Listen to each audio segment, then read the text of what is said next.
Hello guys. आज हम कक्षा 10वीं का क्षितिज काव्य खंड का पाठ 5 अट नहीं रही है की कविता करेंगे। आज इसका सरलार्थ करेंगे। इसका पहला भाग उत्साह हम पिछली वीडियो में कर चुके हैं। अगर आपको ये वीडियो पसंद आए तो चैनल को सब्सक्राइब जरूर कीजिए और साथ ही बेल बटन को दबाइए, जिससे आपको मेरी आने वाली सारी वीडियोस मिल सकें। आइए शुरू करते हैं। पहले इसका प्रसंग देखेंगे।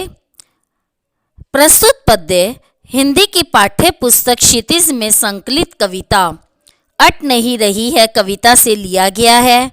इसके रचयिता हिंदी के छायावादी कवि सूर्यकांत त्रिपाठी निराला है। निराला का जीवन परिचय भी मैं करवा चुकी हूँ, आप वहाँ से देख सकते हैं।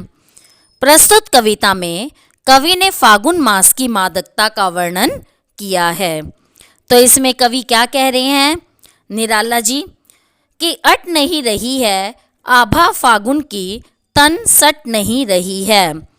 निराला जी फागुन मास की मादकता का वर्णन करते हुए कहते हैं कि फागुन मास की मादकता इतनी अधिक है कि वो समा नहीं पा रही है। वह बाहर छलक पड़ती है, छलक छलक कर बाहर आ रही है। फागुन की कांति तन में समा नहीं पा रही। इसके कारण लोगों के चेहरे पे जो है खुशी चमक उठती है। आगे कवि क्या कहते हैं, कहीं सांस लेते हो, घर घर भर देते हो। फागुन को संबोधित करते हुए कवि कहते हैं कि हे फागुन, कहीं सुगंधित हवा का झोंका उठता है तो लगता है कि तुम सांस ले रहे हो। यानी जहाँ कहीं भी हम सांस लेते हैं, फूलों की सुगंधित जो वो सुगंध होती है वो टकराती है, ठीक है ना। तो इसलिए ऐसा लगता है मानो फागुन सांस ले रहा हो। तुम्हारी सुंदरता प्रत्येक घर में लहला रही है। मतलब कैसे लहला रही है, क्योंकि लोगों के घरों में रंग बिरंगे फूल खिल उठे हैं, जिससे उन घरों की शोभा जो है बढ़ गई है।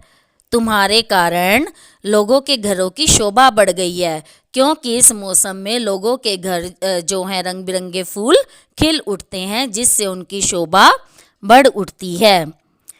आगे देखो, उड़ने को नभ में तुम पर कर देते हो। तुम वातावरण में ऐसी मादकता भर देते हो कि पक्षी आकाश में पंख फड़फड़ाते हुए उड़ने को आतुर हो उठते हैं। उनका मन ललायित हो उठता है, वो आसमान में असीम ऊंचाइयों को छू लेना चाहते हैं पक्षी, ठीक है। आंख हटाता हूं तो हट नहीं पा रही है। आगे कवि क्या कहता है फागुन को कि तुम इतने सुंदर हो कि तुम्हें निरंतर देखने को जी चाहता है। अगर मैं चाहूं भी तो तुम्हारे सौंदर्य से आंखें नहीं हटा पाता हूं। आगे कवि क्या कहते हैं नेक्स्ट, पत्तों से लदी डाल, कहीं हरी कहीं लाल, कहीं पड़ी है उर में मंद गंध पुष्प माल, पाठ पाठ शोभा श्री पट नहीं रही है। क्या कह रहे हैं कवि कि हट नहीं रही है पत्तों से लदी डाल। फागुन में वृक्षों पर नए पत्ते लद गए हैं, सभी और हरियाली छा जाती है, तो वृक्षों पर पत्ते लद गए हैं। तो कहीं हरी कहीं लाल, यानी कहीं पर तो ये हरे पत्ते आगे उग गए हैं और कहीं पर लाल। आगे कवि क्या कहते हैं, कहीं पड़ी है उर में मंद गंध पुष्पमाल, कहीं वृक्षों के गले में मंद मंद सुगंध वाले पुष्पमाला दिखाई देती है। मतलब कि जो वृक्ष हैं वो सुगंधित पुष्पों से लद गए हैं। उन्हें देखकर ऐसा लगता है मानो उन्होंने सुगंधित पुष्पों की माला धारण कर रखी हो, ठीक है। आगे कवि क्या कहते हैं, पाठ पाठ शोभा श्री पट नहीं रही है। जगह जगह पर सौंदर्य राशि इतनी अधिक खिल उठती है कि वह समा नहीं पा रही है, वो सब जगह प्रकट हो रही है।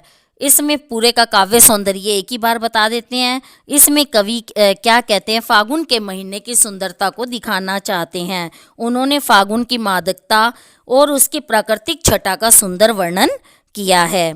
इस पूरे में संस्कृतनिष्ठ साहित्यिक हिंदी भाषा का सफल प्रयोग हुआ है। इस पूरे में क्या है, अनुप्रास, पुनरुक्ति प्रकाश और मानवीकरण अलंकार का प्रयोग हुआ है, क्योंकि इसमें फागुन मास का जो है मानवीकरण किया गया है। ये अलंकार वगैरह देखने के लिए आप मेरी वीडियो देख सकते हैं, मैंने अलंकारों पर एक वीडियो बना रखी है। और आँख हटाना, अट पाना, इन मुहावरों का सफल प्रयोग देखा जा सकता है। तो आपकी ये कविता यहीं समाप्त होगी। उम्मीद करती हूँ आपको समझ आ गई होगी। Okay, bye.